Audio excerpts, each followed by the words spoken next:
Imagine if someone came up to you and saw who you were inside and out and started to pretty much laugh at who you are, judge you, criticize you, shame you. How would that make you feel? Now, I highly doubt, unless you're some sort of a masochist, that any of you would feel anything less than negativity.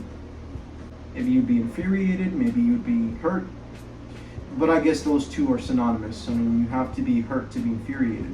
So what I'm trying to get at here is that sometimes we may do the same thing to others, even if it's less direct.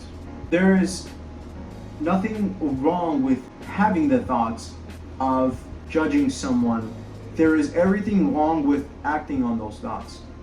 And from what I can gather, the largest factor in people who don't act on those thoughts are a wisdom about the act of judging someone, judging where they are on their own journey, through perhaps they themselves having been judged or demeaned or made fun of sometime in the past.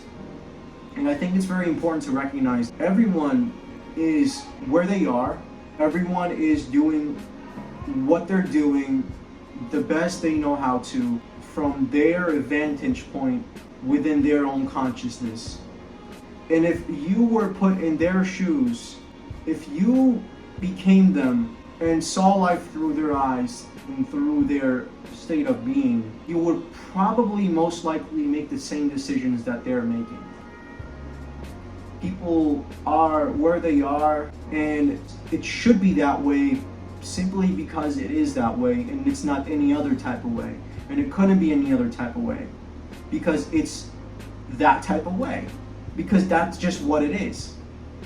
A person who bullies another, their actions are not justifiable in any means, but they are where they are within their own state of consciousness.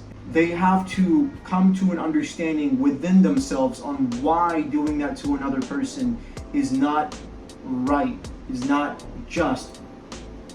From what I can also gather, that is a very natural thing that happens in its own timeline, that happens when it happens, and that we can't exactly do anything about it. Maybe we can help them come to an understanding, but if someone isn't ready to come to a certain understanding, they're not going to come to a certain understanding. We shouldn't shame someone for not being at a level of consciousness where they would not be doing whatever it is that they're doing. Now again, that doesn't mean that the person should be excused, but I think that we should recognize that everyone is living life with their unique circumstances, with their unique past, with their unique history, and they're doing the best they can with who they are and what their tool sets are, what was given to them, what they grew up with, what they adopted as maybe habits or beliefs. And I firmly believe that it's just a matter of nature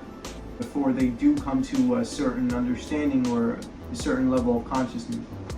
I would say let's refrain from shaming people, let's refrain from judging people, and let's all just, without justifying the bad actions of another, also adopt understanding, knowing that, okay, they are where they are who they are, and that's them.